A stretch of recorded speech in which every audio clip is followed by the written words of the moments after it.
जय श्री हरि, जय श्री राधे कृष्ण। भागवत महात्म्य की पावन कथाओं को सुनने के बाद आज हम श्रीमद् भागवत महापुराण की उस मुख्य कथा में प्रवेश कर रहे हैं जहां से इस महागाथा की नींव पड़ी। आज के इस अध्याय में हम सबसे पहले सुनेंगे नैमिषारण्य तीर्थ में पूज्य श्री सूत जी महाराज और शौनकादि ऋषियों का संवाद, जो कलयुग के जीवों के लिए अमृत के समान है। और उसके बाद हम प्रवेश करेंगे महाभारत काल के उस अंतिम और रोमांचक प्रसंग में जब पांडवों का पूरा वंश नष्ट होने की कगार पर था। आज हम जानेंगे कि कैसे अश्वत्थामा के भयंकर ब्रह्मास्त्र से भगवान श्री कृष्ण ने माता उत्तरा के गर्भ में अंगूठे के आकार का रूप धारण करके राजा परीक्षित के प्राणों की रक्षा की थी। तो दर्शकों, इस वीडियो को अंत तक पूरा देखिएगा और पिछले सभी अध्याय सुनने के लिए आप सभी का दिल से धन्यवाद। कमेंट में जय श्री कृष्ण अवश्य लिखें। आइए आज की कथा आरंभ करते हैं। कथा की शुरुआत होती है वहीं से जहां 80,000 ऋषि मुनि सूत जी से कथा सुन रहे हैं। जब सूत जी महाराज ने अधिक मास और देवर्षि नारद के चरित्र का सुंदर वर्णन समाप्त किया तो शौनकादि ऋषियों के मन में भागवत की मूल कथा को जानने की तीव्र उत्कंठा जाग उठी। ऋषियों के प्रधान शौनक जी महाराज हाथ जोड़कर व्यासपीठ पर विराजमान पूज्य श्री सूत जी से प्रश्न करते हैं।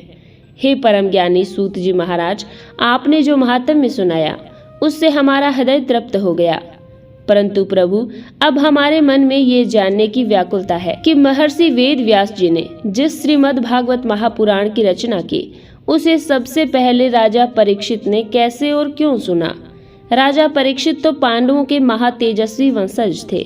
आखिर ऐसा क्या हुआ कि राजपाट छोड़कर उन्हें गंगा के तट पर आमरण अनशन पर बैठना पड़ा और महर्षि व्यास के परमहंस पुत्र सुखदेव जी महाराज, जो कभी किसी के घर एक गाय दुहने जितने समय से ज्यादा नहीं रुकते थे, वे स्वयं परीक्षित को कथा सुनाने कैसे आए।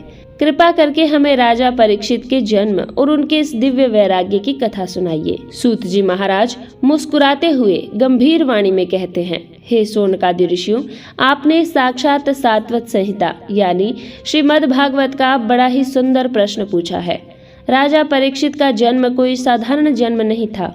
वे तो गर्भ से ही भगवान के दर्शन पा चुके थे, इसलिए उनका नाम परीक्षित पड़ा। आइए मैं आपको महाभारत के उस अंतिम काल में ले चलता हूँ जहाँ से इस दिव्य कथा का प्रारंभ होता है। सूत जी कहते हैं, हे ऋषियों, महाभारत का महायुद्ध समाप्त हो चुका था। कुरु वंश के लगभग सभी योद्धा मारे जा चुके थे। दुर्योधन मृत्यु की घड़ियां गिन रहा था। अपने स्वामी दुर्योधन की ये दशा देखकर गुरु द्रोणाचार्य के पुत्र अश्वत्थामा के हृदय में प्रतिशोध की भयानक अग्नि जल उठी। क्रोध में अंधे होकर अश्वत्थामा ने रात के अंधेरे में पांडवों के शिविर पर हमला कर दिया। उस समय पांडव वहां नहीं थे, लेकिन द्रौपदी के 5 पुत्र वहां सो रहे थे। अश्वत्थामा ने क्रूरता की सारी हदें पार करते हुए उन सोते हुए 5 बालकों का वध कर दिया और उनके सिर काटकर दुर्योधन के पास ले गया। जब अर्जुन को इस बात का पता चला तो उन्होंने प्रतिज्ञा की कि वे अश्वत्थामा का वध कर देंगे। अर्जुन ने अश्वत्थामा का पीछा किया और उसे बंदी बनाकर द्रौपदी के सामने ले आए। द्रौपदी ने गुरुपुत्र जानकर उसे जीवित छोड़ देने को कहा, परंतु सजा युक्त उसका सिर मूंडकर और उसकी मस्तक के दिव्य मणि निकालकर उसे अपमानित करके छोड़ दिया गया। मणि छिन जाने से अपमानित अश्वत्थामा का क्रोध शांत नहीं हुआ। उसने सोचा कि यदि पांडव जीवित भी बच गए तो उनके वश को आगे बढ़ाने वाला कोई नहीं बचना चाहिए। उस समय पांडव कुल में केवल एक ही दीपक बाकी था, अभिमन्यु की पत्नी उत्तरा के गर्भ में पल रहा शिशु। अश्वत्थामा ने पांडवों के वंश को समूल नष्ट करने के लिए एक अत्यंत क्रूरता पूर्वक अपांडव ब्रह्मास्त्र का संधान कर दिया। वह भयंकर अग्नि उगलने वाला ब्रह्मास्त्र सीधे माता उत्तरा के गर्भ की ओर बढ़ने लगा। गर्भ में तीव्र जलन महसूस होने पर माता उत्तरा व्याकुल होकर पागलों की तरह दौड़ती हुई द्वारका जाने के लिए रथ पर बैठ रहे भगवान श्री कृष्ण के चरणों में गिर पड़ी। पाहि पाहि महायोगिन देव देव जगतपते नान्यं त्वदभयं पश्ये यत्र मृत्युः परस्परम। हे योगेश्वर, हे देवों के देव, हे जगत के स्वामी, मेरी रक्षा कीजिए मुझे अपने प्राणों का भय नहीं है प्रभु, लेकिन देखिए ये भयानक अग्नि का गोला सीधे मेरे गर्भ की तरफ आ रहा है। ये मेरे स्वामी अभिमन्यु की आखिरी निशानी को नष्ट कर देगा। हे गोविंद, मेरे बच्चे को बचा लीजिए, मेरे गर्भ की रक्षा कीजिए प्रभु। अपने भक्त उत्तरा की ये करुण पुकार सुनकर करुणा सागर भगवान श्री कृष्ण तुरंत रथ से नीचे उतरे। पांडवों ने भी अपने अस्त्र उठा लिए, लेकिन ब्रह्मास्त्र को रोकने की शक्ति किसी में नहीं थी। तब भगवान श्री कृष्ण ने अपनी अंजित्य माया शक्ति का प्रयोग किया। वे सूक्ष्म रूप धारण करके साक्षात माता उत्तरा के गर्भ के भीतर प्रविष्ट हो गए।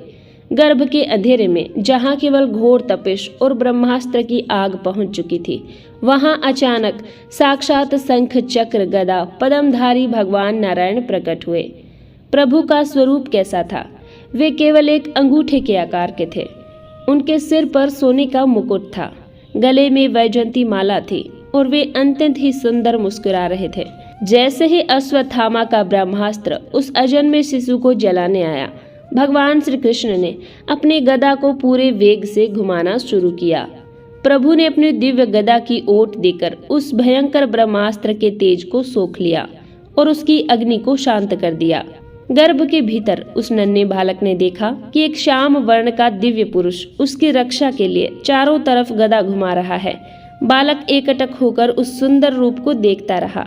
भगवान ने उस बालक को जीवन दान दिया और ब्रह्मास्त्र निष्फल हो गया। श्री सूत जी महाराज कहते हैं, हे ऋषियों, इस प्रकार भगवान श्री कृष्ण ने पांडवों के कुल की रक्षा की।